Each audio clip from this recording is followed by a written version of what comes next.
했는데. 또 해. 언니, 참 고맙습니다. 오늘 지요. 하나님 잠자리에 때 무서운 꿈 꾸지 않고 잘 잘 수 있도록 해주세요. 하나님, 그리고 하나님이 잘 보살펴주세요. 감사합니다. 그리고 일어날 때 또 잘 때도 평안하게 자고 평안하게 일어날 수 있도록 해주세요. 감사합니다. 예수님의 이름으로 기도했습니다. 아니지. 하나님 오줌 안 싸고 잘 잘 수 있도록 해주세요. 아멘. 너 오줌 쌌어? 응. 오줌 싸고 와야지. 오줌 안 쌌어. 쌌어. 언제 쌌어? 아까. 언제야? 아까가 언제가 아니라 엄마 방에 들어오기 전에 오줌 싸고 물을 안 먹고 들어왔어. 알았어. 자, 오늘은 제이든과 달걀의 요정의 달걀 이야기를 해줄 거야. 부활절 이야기는? 그래? 제이든은 구불구불한 길 끝에 있는 작은 마을에 살았습니다. 집 옆에는 공원이 있고 공원 주변은 숲이었었습니다. 숲은 제이든이 가장 좋아하는 놀이터입니다. 제이든은 그곳을 문지기 나무 숲이라고 불렀습니다. 숲길 입구에 문지기 나무가 있기 때문입니다. 숲에 문지기 요정이 사는 게 분명하다고 생각한 제이든은 늘 숲에 들어가기 전에 먼저 문지기 나무의 문을 공손히 두드렸습니다. 사실 숲에는 다른 문도 많았습니다. 그곳은 문지기 요정의 친구들이 사는 집이었었습니다. 요정도 되게 많다. 그래? 응. 한번 읽어볼까? 직접 만난 적은 없지만 제이드는 요정들이 그곳에 산다는 것을 알고 있었습니다. 숲에서 가끔씩 요정들이 깔깔거리면서 노는 소리를 들었기 때문입니다. 나뭇잎 사이로 비친 햇살 아래에서 누군가 춤을 추는 모습을 스치듯 본 것도 같았습니다. 요정들이 지나가면서 생긴 길이나 나무 아래 풀밭에서 춤추던 동그란 흔적을 발견한 적도 있습니다. 제이드는 속으로 생각했습니다. 아무튼 그렇지 않다면 나무마다 저렇게 문이 있을 이유가 없잖아. 요즘 제이드는 부활절을 앞두고 몹시 들떠 있었습니다. 진짜 부활절 이야기네. 작년 부활절 아침에 일어나 밖으로 나가보니 문 앞에 색색의 반짝이는 달걀이 가득 한 바구니에 있었던 것이 기억났습니다. 하루는 숲속 요정 아이들은 부활절 아침에 무엇을 다시 읽을게. 하루는 숲속 요정 아이들은 부활절 아침에 무엇을 찾을까요? 하고 물었더니 엄마가 빙그레 웃으며 내가 그 친구들보다 더 일찍 일어나서 가보면 알겠구나 하셨습니다. 와, 그렇게 하면 되겠네요. 부활 주간 금요일에 제이드는 핫크로스 번을 굽느라 바빴습니다. 옆집 가족들에게 한 접시씩 보내기로 했습니다. 빵을 굽고 이웃에 나누고 또 배불리 먹느라 하루가 다 갔습니다. 부활 주간 토요일이 되었습니다. 다음 날은 기다리느라 하루가 아주 길게 느껴졌습니다. 그날 밤 제이드는 일찌감치 잠자리에 들었습니다. 엄마, 숲속 요정 아이들이 언제 일어났는지 어떻게 알죠? 제이든이 엄마에게 물었습니다. 아침 햇살이 아이들을 깨운단다.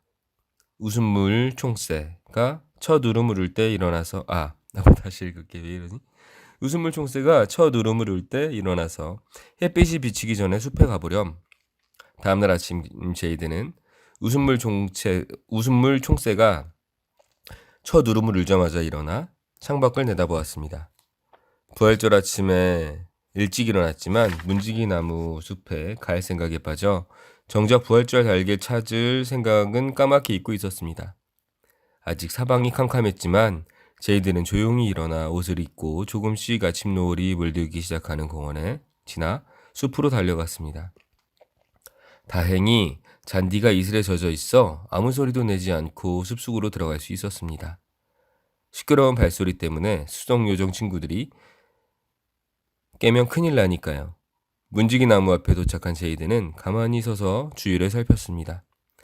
문 근처에는 이른 새벽부터 부지런히 일하는 바쁜 개미 몇 마리 말고는 아무도 없었습니다. 잔뜩 기대에 부풀어 있던 제이드는 실망했습니다. 숲속 요정 친구들은 부활절에 아무것도 받지 않나? 내가 너무 늦게 왔나? 아니면 그래, 문지기 요정들에게 아이가 없나 보구나. 그 생각을 하자 제이드는 다시 기운을 내어 숲속으로 조금 더 들어가 보기로 했습니다. 그래서 조그만 문이 있는 다음 나무를 향해 살금살금 숲길을 거기 걸어갔습니다. 달걀이 있어 되게. 그 안에 놀랍게도 그 나무 안에는 세상에서 제일 작은 바구니가 현관 계단참 바로 옆에 놓여 있었습니다. 제일 작은 바구니래.